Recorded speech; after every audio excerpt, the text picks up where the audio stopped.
Welcome to episode number 265, where I'm speaking with Kate, Siraj and Jo Webber about tuning into those subtle signals given to us by our body and mind during the very early stages of imbalance. We talk about some simple guidelines to prevent physical and mental imbalances, along with how to cultivate that skill of listening to your body. So please stay tuned.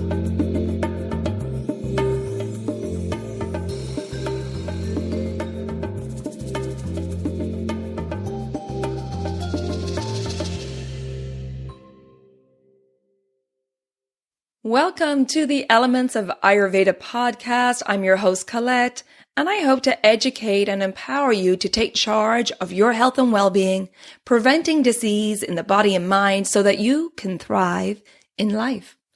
I will be sharing the holistic teachings of Ayurveda, which is the ancient healing tradition from India. Now, if you're new to Ayurveda, I recommend listening to the first couple of episodes where I do an introduction to Ayurveda and the mind-body types. And if you like the content, please be sure to subscribe or follow the podcast so the new episodes will automatically download for you. Also, you may want to check out my private Elements community, which is away from social media.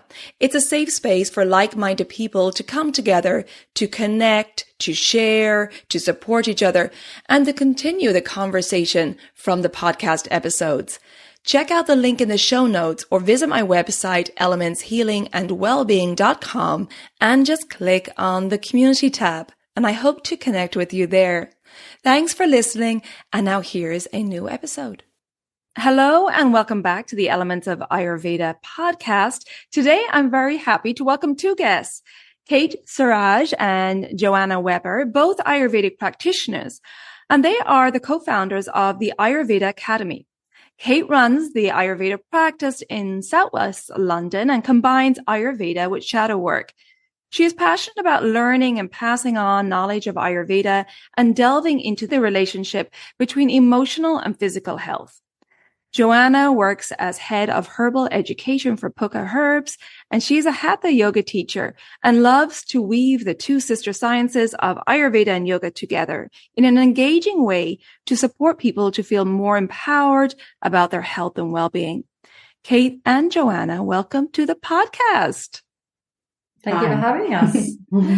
Well, it's a treat to have the two of you here, and thank you so much for making the time to do this. And today we're talking about tuning into the body, and that's really what the journey of Ayurveda is, right? It's creating awareness and really listening to your body. So I'd love to start with talking about the fact that our body is constantly talking to us. And if you could start with maybe giving us some examples, physical or mental signals that the body gives us when it's out of balance. And what are those red flags that the body may create?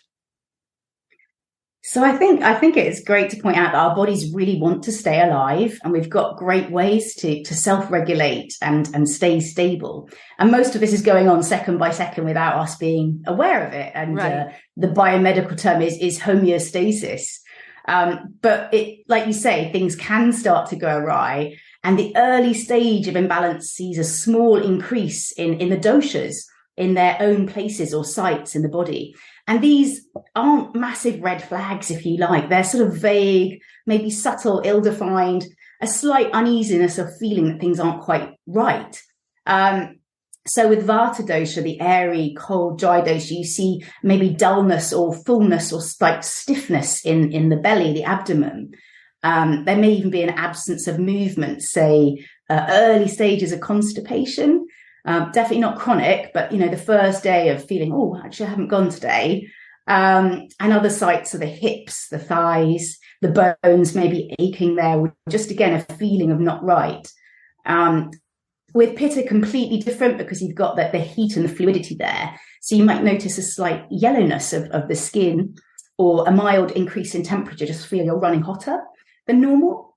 And with Kapha, it's the opposite. You're running cooler than normal. So there's already a tendency to coldness there, but you start to feel uncomfortably cold and also a heaviness in the body, maybe a sort of languor, lassitude, just a feeling of lack of get up and go. And problems can manifest in the small intestine and stomach particularly for kapha types. But Kate, beyond the physical, there's quite a few signs in the mind, aren't there? Yeah, I mean, I'm really keen on always making sure that we're aware of the feelings and the emotions that are going on, because these can often give us little indicators as well. So it might just be like a fleeting little sense of feeling or sense of tension somewhere in the body that's giving us a sign. So, for example, if you think about sort of the three core emotions of sadness, anger, and fear, maybe there's little indicators in your body that you're feeling some of those. So sadness, it might just be like there might be a sort of feeling of kind of collapsing in the body, like a feeling of just wanting to sort of being, weighed down and wanting to curl up type thing, or a tightness in your throat when the tears aren't coming, that kind of thing. Anger, it often shows there's some sort of movement in the body. Maybe it's a sort of fidgety finger, a jaw clenching, blood's pumping a bit faster, even maybe just a slight tension or headache, which is just showing us that there is maybe some anger hanging around. And with fear, it can be like the classic sense of the sort of fight or flight sort of things, like sort of watchfulness or sort of jitteriness, maybe even just disconnected from your body. So kind of connecting back with that. And so all of those sort of things, chills or nerviness, can all be a sign, oh, am I scared of something? So there's the physical signs that Joe's gone through, and then there's also can be the signs from the mind and the emotions, which I find really interesting to spot. Yeah, absolutely. And Joe, as you said, these symptoms start out really subtle. And that's where we want to catch them in Ayurveda, right? Those really subtle things when we're checking in with ourselves in the morning, we have that quiet time and checking in with ourselves physically and mentally. But take us along the road now. Like I said, they start subtle, but they can become the red flags. So what happens if we ignore these subtle signals or maybe cover the symptoms with some medication? What happens then, especially if we're not getting to the root of the problem?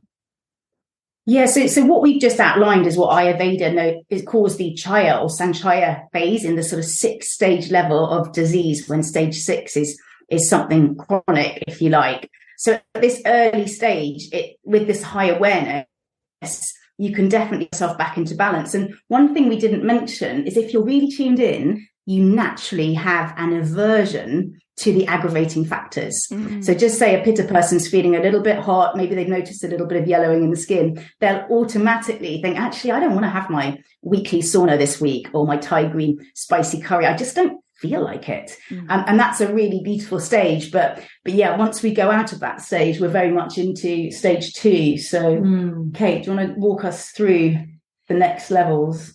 Yeah, so if we don't catch it at that stage, like you were saying, Colette, it can then just lead on, and for many of us it does, because we live crazy, sort of busy lives, and we're not always sitting in communion with our body. So I'm thinking of quite an extreme example of someone maybe kind of going down the route of getting diabetes, type 2 diabetes, for example, and just seeing how that could accumulate through the time. So, for example, it could be that you have a really sort of sweet, oily, heavy meal one evening, and that would increase the kapha, or the earth and water elements.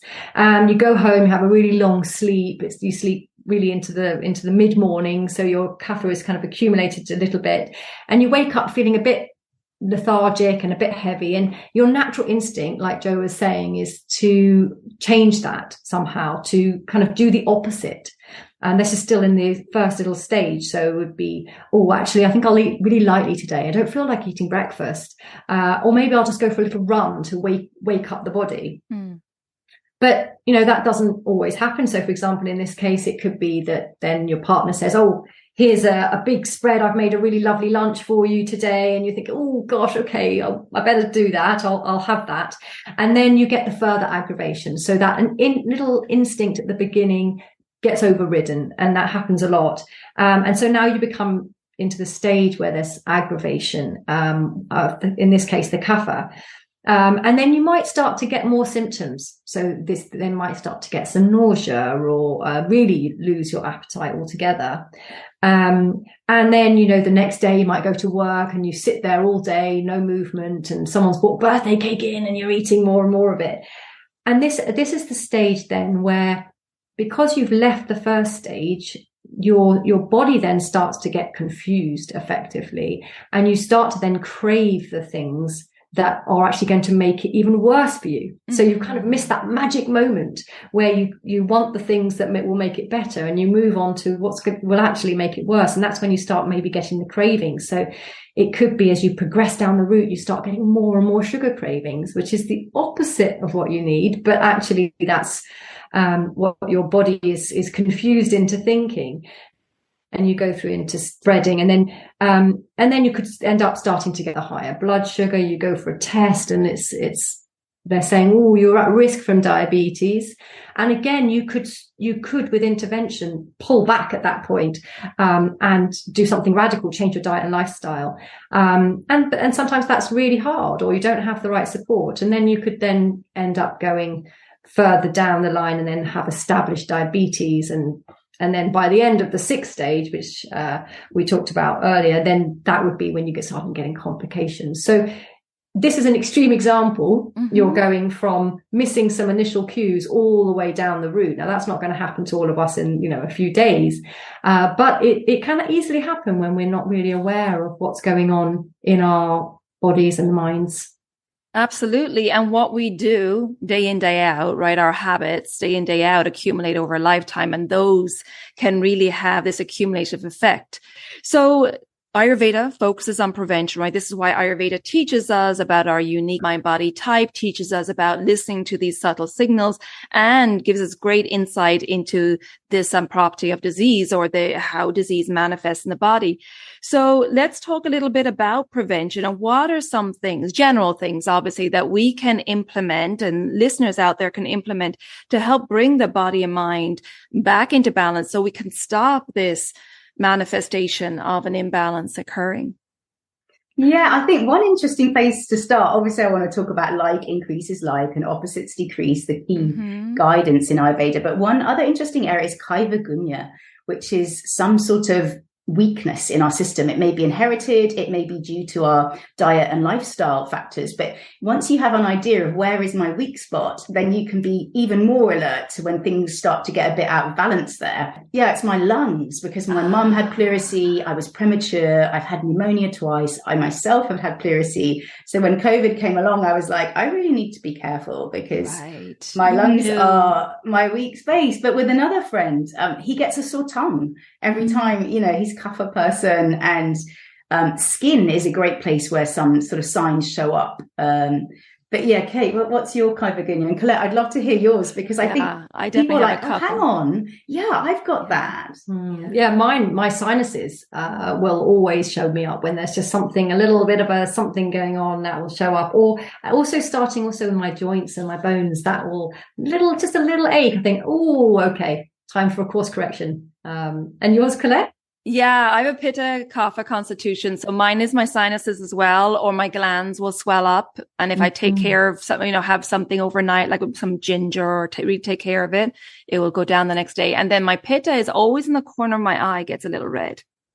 That's a real subtle signal for me. But like you said, Joe, it's great to know these subtle signals, because it's like that little red light going on, going, okay, really be sensitive here as to what you're eating and drinking, and, making sure you get to bed early so they can boost your immunity again. It's funny you mentioned the eye, Colette, because I have a vata one in the eye. I'm more pitta vata, but I get an eyelid pulse. I can feel this little pulse in my eyelid when I'm quite tired, and the roots of my hair also get a bit painful. And there's such sort of early vata things. And I say, does anyone else get this? And some people go, yeah, I get the eyelid pulse when I'm tired. And other people are like, what are you talking about? Yeah. But for everybody, if we start to notice that we're getting out of balance and a dosha is getting aggravated, we use the opposite qualities. So if someone's getting too vata, too cold, dry, light, use hot, oily, heavy. So something like a warm oil massage with sesame oil. If someone's getting too hot and pitta, then use some cold, slightly dry, heavier qualities. And we were just saying a bowl of basmati rice with a little bit of ghee would be perfect for that. And if kapha is getting high, too much cold, oily, heaviness, more hot, dry, subtle qualities are needed. So you can't go wrong with ginger and black pepper, like you just mentioned, just having a bit of ginger tea. And if you're experiencing these vague, mild early symptoms and you've got a hunch, you know what to do, just grab that opportunity. I love the way you called it a magic moment there. And it's often in the stomach. We've really seen that in lots of our clients. So if you're feeling heavy in the stomach, heaviness after a meal, have a few hours fasting. Don't eat to bring that light quality back. And if there's a feeling of warmth in the stomach, then avoid eating foods and drinks, so chilies, spices, alcohol, quite hot and fermented. And if you're feeling bloated or too airy, that early stage of constipation we talked about, then get some oil, massage the lower back and the belly, and also have some CCF tea. Cumin, coriander, fennel tea is so brilliant for so many people at that early stage of just too much air in the gut. So, just really honoring thirst, hunger, tiredness. If you're hungry, eat. If you're not hungry, don't. If you're tired, rest. I know so many people, and I've done this myself at certain phases in my life where I haven't had the energy to do what I wanted to do, but I've pushed on through using my mental drive, and it's just not sustainable. You can maybe get away with it for a little bit. Our mind is powerful and can take over a lot, right? It can override the physical feeling from the body. And it's so good. These tips, as you're saying them there, Joe, it's like, it's great coming into the holidays when there can be a lot of high stress, a lot of go, a lot of heavy foods, eating at, times that we're not used to, maybe later in the evening because it's some event. And there's just a lot of stress and travel and maybe sickness over the holidays. So this is a time when things like CCFT, or when you're not at a holiday event, having the lighter foods, digestive spices, right? They can all be great at this time of year. Any other tips to throw in there during this hectic time? Yeah, well, it's interesting because this time of year can be hectic and stressful, and it also can be quite fraught with all sorts of family dynamics and interesting things as well.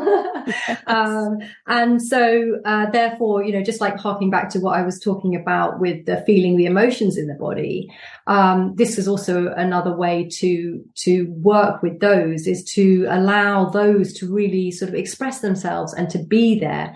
So just as when your stomach is saying you're hungry and therefore eat, if your body is saying to you, I'm angry, well, what does it need? What do you need? And therefore, what our usual way of dealing with it is usually just to say, oh, I'm feeling angry. Oh, right. Either distract myself or suppress it in some way, deny it. No, I don't feel that. I don't do anger, or whatever it is.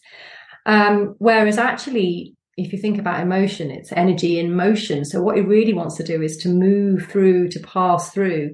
And therefore, firstly, just noticing it, like we've been talking about, noticing the signs, and then just allowing that, saying, oh, right. Okay, if you can name it. Don't have to sit and make a story up about it, or go off into thoughts about it. It's just like, okay, well, what does my body want to do now? What is showing up for me here? It might be that I do need to go and have a good scream in the woods, or it may be that you need to have a really good cry to some sad music, or whatever that is. But I think that same idea of listening to the body and going with the emotion of things is also helpful. And over Christmas or the holiday time, there may be some times when you feel some of these things. Maybe. Yeah, there's a lot converging together around the holidays, right? There's a lot of stress and pressure on people. Okay, I'm going to jump in here because I have a few things I want to tell you about. I'm talking with Kate and Joe here about the signs of imbalances in the body.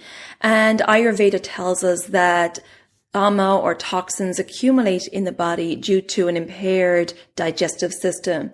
And if you want to know if you have an accumulation of ama or toxins in the body, well, then you can check out my new quiz I put on the homepage of my website, elementshealingandwellbeing.com. It's a short quiz to help you determine if you have an accumulation of toxins in the body. And we know that this ama or toxins are the bedrock for future problems down the line. So we really want to take care of them in the early stages, like I'm talking with the ladies about here, catching these subtle signals before they manifest into bigger problems. I also wanted to let you know that I have an upcoming discounted digestive reset cleanse. This is a group cleanse starting January 27th. 2023. We'll go through it in a group format with a private forum where we'll support each other and hold each other accountable. But the cleanse will be tailored to you because I do a 90-minute one-to-one online consultation with each person so that I can determine your unique mind-body type and if you have a current imbalance. And then I tailor the recipes, the yoga, the meditation, the pranayama, the self-care practices to you and your lifestyle. So check out the show notes for the link to the quiz and the group discounted digestive reset cleanse starting January 27th. And finally, I want to let you know that this episode is sponsored by Mount Madonna Institute. The mission of Mount Madonna Institute is to educate and empower future health professionals. Their Level 1 Ayurvedic Health Counselor program is the perfect entry into professional Ayurvedic training, and it is the gateway to becoming an Ayurvedic yoga therapist. The health counselor training focuses on preventive and mind-body health care. If you're looking to study foundational concepts of Ayurveda without joining the full program, join the Foundations of Ayurveda, and you can receive $100 off this course if you register before December 31st using the discount code ELEMENTS22. See the show notes or visit mountmadonnainstitute.org for further details. Okay, let's go back to my conversation with Kate and Joe. Talking about tuning in, I'd love to talk a little bit about how we tune into these subtle signals. Because like you're saying, Kate, a lot of times we'll suppress things, and we may not even know. We may, like, we're doing it unbeknownst to ourselves. We may start eating just to kind of pacify ourselves or not wanting to name an emotion. We can have a lack of awareness around that. So I'd love to talk now about how we cultivate the skill to tuning in to these subtle signals, be them physical or mental. Yeah, it's something we notice once people start to read and learn about Ayurveda, you automatically apply it to yourself, don't you? Yes. Because you know yourself best. And when we run our Ayurveda Academy courses, what we notice, particularly from the introduction course, is people have quite a profound health journey themselves. We had one lady recently, and she'd had chronic fatigue syndrome for 10 years. And we'd only really covered the basics of diet, nutrition, and lifestyle with Ayurveda. So really simple changes. And she filled in this feedback form saying she'd had the most energy she'd had for 10 years. Oh. She had so much sleep. Her appetite was back. And she said, I feel so good. I'm almost in danger of just doing everything I haven't been able to do for the last 10 years. So I just have to, but that was so beautiful because she had this awareness that she mustn't spend all this energy because she was in that sort of vata peaks and trough of energy. And it's consistent feedback we get from people who sign up to our course is they have I open my fridge now and I don't want to eat the sorts of foods that I've been buying because I know that they're not right for my kapha constitution. So it's just that level of awareness. But one thing that I'm really passionate about, like you say, tuning in. When are you really hungry? Have you got a rumbly tummy as opposed to false hunger? And as a woman, we're all women here. We've got this lovely chance to connect with our monthly cycle. I'm a big fan of menstrual cycle awareness. I listen a lot to Alexandra Pope and her colleague from the Red School. And as women, I think if we can tune into that monthly cycle of how we're feeling physically and how we're feeling energetically and emotionally, that sets us up so well for, say, the menopause, which is like a big life transition. So as women, we're quite lucky because we are changing each day of the month. And if we tune into that, then we've got such a new level of awareness, and it's so powerful. But something my clients find quite helpful, it is just health journaling, just writing down, how is your digestion each month? And for them to start to see patterns in what triggers maybe something like IBS, which is, so different in so many people. How about you, Kate? Yeah, and well, actually, something you mentioned at the very beginning, Colette, was when you sit down in the morning and you just check in with yourself. Right. And I think really, for me, it really comes back to that regular check-in, and it may even be several times a day about how I'm feeling. For me, a big part of that is meditation. So I do transcendental meditation. That's my particular one, but there are so many types out there, and it just means I'm getting my daily dose of sitting still, being fully in my body, as little as possible going with the thoughts that are usually there rumbling away, taking me away from my body.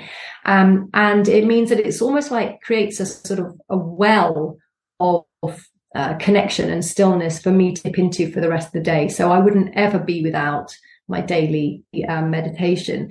And then even throughout the day, little exercises. I was brought up to do a pause before starting a new activity.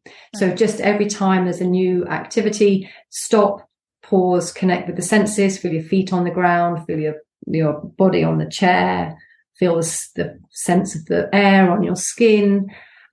Just takes you back to the body and then back out again. And so I still do that. And particularly meal times is a great time because it's such a definitive event. So that just really, really helps. So that's something for me that I find really useful. And then I suppose it will come as no surprise that I also, for me, keeping in contact with my body involves working with my emotions as well. So that there's nothing like feeling very strong emotions that you haven't quite dealt with or allowed to move to take you away from feeling in your body. So therefore, for me, it's constantly about, well, what do I need to work with? So I do shadow work, for example, to help clear some of those emotional blockages so that I'm more in my body and less running around in my head. So I think that's important. I know, Jo, you're not so like into the meditation route, but you do so many other wonderful things out with nature and things. I know those give you. Yeah, I wish I had your childhood, Kate. It's so different to my childhood. But yeah, I'm not great at sitting down and meditating at the same time every day. I think I could cultivate that more. But for me, it's getting out in nature, going for a walk wherever I am, noticing wildflowers, stars, clouds, sunsets. I find sunset and sunrise two natural meditation points for me in the day where I can just naturally tune into, and Ayurveda is a dance, isn't it, with daily seasonal life rhythms. And I think being in tune with nature and noticing what's happening to the plants and the trees around me, that really supports me. But I work for a herbal tea company, and I came across this lovely ancient Chinese quote of a cup of tea is a cup of peace. And it's really encouraged me to use my senses when I have a cup of tea. And it's something your listeners can do. We all drink tea. And, you can go through and start with the sense of touch, feeling the weight and the warmth of the tea. And then you can feel the steam on your face. And then you work through smelling the tea, tasting the tea. You can even just close your eyes and listen to what, and that makes a 3-minute meditation, maybe 5 times a day if you're having 5 cups of tea a day. And I love sharing that because it's something everybody can do. Yeah. And I love those, you each have your own way of finding that quiet time and checking in. And that's it. We each will resonate with different things in our life. Like Jo, you resonating with nature, and Kate, you taking this pause, which is beautiful, and having your meditation practice. So finding out what works for you and where you can really be present.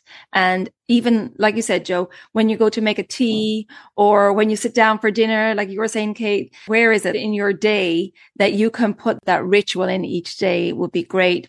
Both mentioned some very interesting things there. So I'm going to pick your brain, Jo. I want to ask you more about like herbal teas and maybe talking to people a little bit about the spices or teas or herbs that they could use if they're feeling a certain way. Just give us a few examples of that. And then, Kate, I want to ask you a little bit more about shadow work, because I know both those things have sparked an interest with me, and I'm sure with the listeners. Yes, if we bring it to the doshas, if someone is feeling too sort of cold and ungrounded, Vata's getting a bit high, herbs like we talked about ginger is really great. But licorice is a very great grounding adaptogen herb and brings some sweetness, which is really great for Vata. So maybe ginger and licorice, maybe a bit of vanilla in there as well. And then for Pitta, mint is a great herb for cooling and calming, creating a bit of space in the body as well. I'm a big fan of aloe vera and rose as well. Beautiful. Yeah, just even rose tea rose. on its own. If you've got organic non-sprayed roses in your garden, just dry the petals and you can make such a lovely rose tea to cool and calm. And if you need to be warm and invigorated, turmeric is your friend, and bring in other members of the ginger family. So ginger is great. And we mentioned black pepper as well. Yeah. I mean, ginger's pretty good for everybody, if not in what, Pitta people can enjoy it. But licorice again is also great for kapha because it provides sweetness without the calories. But cinnamon, probably this time of year, that helps blood sugar cravings in kapha types as well. So cinnamon's a real friend there. But yeah, there's so much to say. Herbs and spices are so powerful, and it's how humans medicated for thousands of years. And we sort of lost that along the way, but it's really coming back. Yeah. And I know myself, like I love my stash of herbal teas. And then again, checking in the morning. Okay, what do I need today? Am I feeling more kapha symptoms today? Are my sinuses a little bit congested? Or like during the summer, I was running for my rose tea because my pitta was on fire. So that, and like you said, Joe, when you're making your herbal tea, just take time to be present with the tea and to sip it and to feel its qualities. That's a great little time out and pause, as Kate was saying. And Kate, I want to turn to you now and tell us a little bit about your shadow work. 'Cause I know people were like, shadow work? Tell us a bit more about that, please. Yeah, I mean, I think for a lot of people, the word shadow work sounds a bit daunting because, shadow, dark and things like that. But actually, really, the shadow is any part of us that we have denied or repressed in some way. So there can be some amazing qualities of ourselves that we grew up to see as not valued in our family setup or in our culture, and to sort of throw them into the shadow, as it were, and say, right, me being outspoken and saying what's actually right for me gets a really bad reaction from my parents or from my teachers or something. So I'm just going to put that in shadow. I'm not going to express myself in that way anymore. I'll probably just say yes, which is a fantastic coping mechanism, because that then gets you the love that you're looking for from your parents and the praise from the teachers and so on. But it often means that you get to a certain stage in your life and you start saying, why do I keep saying yes when I actually want to say no? And why do I keep getting into this situation where I'm not able to set boundaries, for example? This is just an example. And then sort of saying, okay, well, this is when I do shadow work. So I want to look back into that shadow. We call it like a shadow bag. Let's have a look at it. Let's open it up and see what's in it. Oh, look, here's me saying yes. I say yes to everything because I've put saying no and saying what I think into the shadow. So let's take it out and let's have a little play with it in a really safe space. How could it be? What would it feel like if you were able to really express yourself in the way you want, in a safe place? No one's here, parents aren't here, no one's going to see you. And to really kind of explore the shadow and then see whether that's something actually you want to reclaim in your life, kind of reclaim that gold. And it can involve an awful lot of cathartic emotion. There can be, if you work reclaiming something like that, it could be that you kind of go down a bit of a anger work route where you're really having to shout and use your energy to reclaim that, because it's quite a kind of, it's your power in a way. Yeah. But it could be a very different approach if you were reclaiming something else. And all sorts of things are in shadow for us. Yeah. And that's all part of tuning in, right? Because as you said, Kate, when we're in our formative years, we may change our behavior in order to get our needs met, whether that's attention, love, nurturing, whatever. And then that becomes our way of being in the world, but may not serve us going forward. So all that is a big part of the process of tuning in. And again, having that awareness as we continue on this journey with Ayurveda, because it really is a journey. And it's like we're constantly, peeling back more layers. Do you find that, ladies, that you're obviously we've all been on this journey for a while now. Do you still feel that way? Yeah, I always talk about the onion. Yeah. I say we've peeled off the first layer. You've done a dosha quiz. So we've got quite a cute little dosha quiz on the AyurvedaAcademy.com website. So once you've had a play around, that's the first layer of the onion. And then maybe you've done a course or read some books. That's another layer. But I'm still peeling off layers, having studied yoga and Ayurveda for 15 years. We talk a lot about aha moments on our course and get people to share when they've had like some piece of the jigsaw is fitted together. And one lady shared something beautiful. She said, I've always been so irritated by the wind and it never made sense to me. But now I know I'm Vata. Of course, it makes such sense. And we love those aha moments. Yeah. And it really is the never ending onion, I think, isn't it? I mean, I think we're ever going to get to the core of this onion. But that's beauty. Yeah, exactly. How many, isn't it that is as many lifetimes as there are leaves on a tree or something like that? That's how many we'll need to go through. So yeah, if that's your thing. Yeah. But it is a fascinating journey. And, the journey to self-realization or to really understanding yourself it's amazing because with that awareness, you observe yourself now in different situations and how you react. And with that awareness comes that pause before you react maybe in a negative way. And so that's all part of this journey, is understanding yourself physically, mentally, and how you are in the world and how you are in different social settings. So it really is fascinating. And as we finish up here, Joe and Kate, is there any other advice or tips that you want to give the listeners to feel empowered to really tune in, to take charge of their own health and well-being? I mean, if I were to choose one thing from everything we've spoken about today, for example, it's definitely going with your hunger. I mean, the simplest thing, the amount of clients who've come back and said, my life literally has changed because I'm now listening. I'm aware of my hunger. I'm realizing I only need to eat twice a day, or I realize I need to eat 5 times a day. But getting away from all of the things I'm being told to do and just going with what my body's telling me is so empowering and life-changing. And so of all the things we've said, I think for me, that's just has always landed really strongly with people. So that's I agree. That is a big one. Yeah.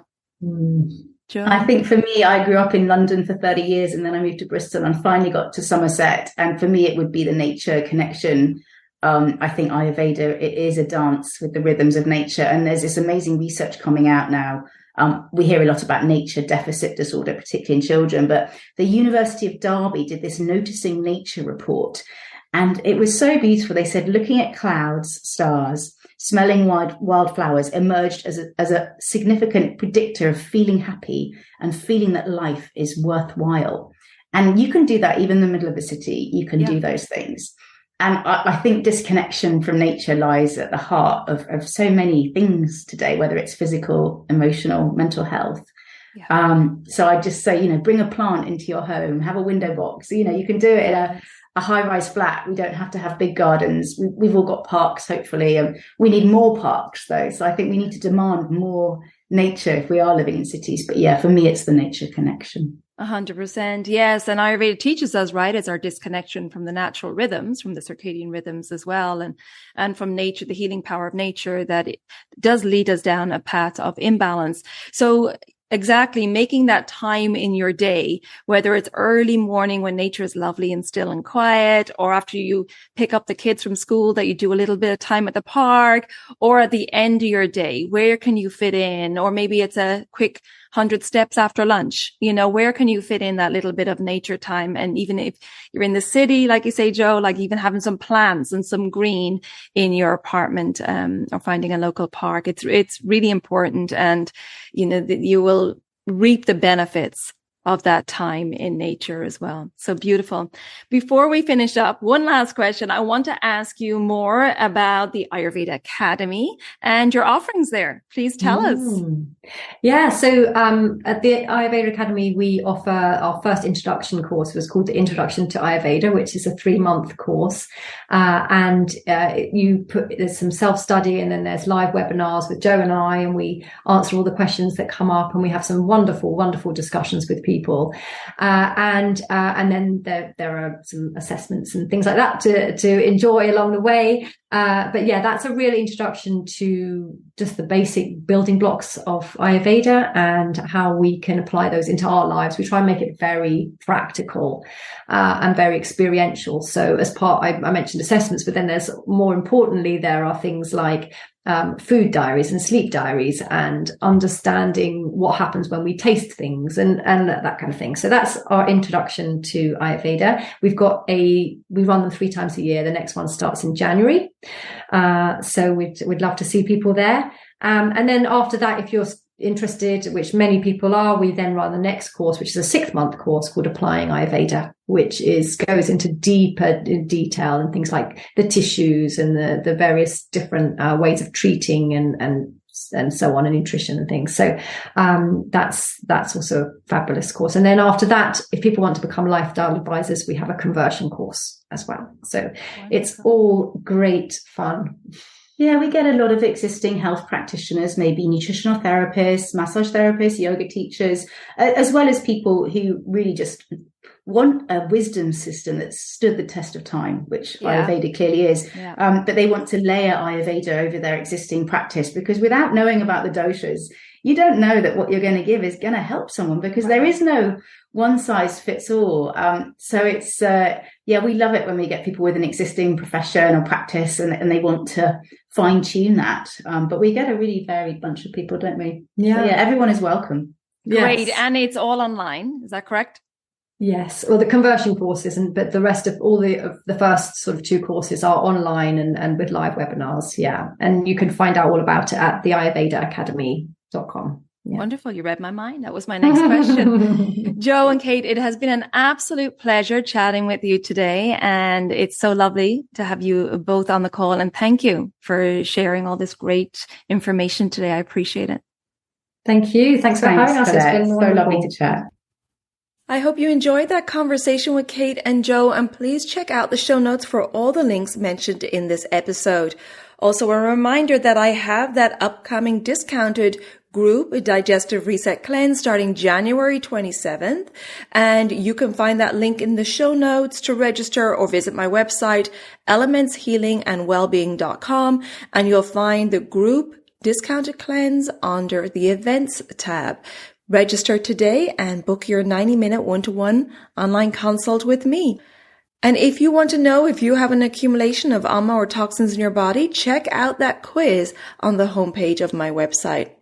If you haven't already subscribed or followed the podcast, please do so, and the new episodes will automatically download for you. And if you would like to rate and review the podcast, I would really appreciate that. It would really help others find this wonderful wisdom of Ayurveda. You can find me on social media under Elements Healing and Wellbeing on Instagram and Facebook. And as always, thank you so much for tuning in. I appreciate your support. And until next time, take good care of yourself. Be well and bye for now. Slán go fóill.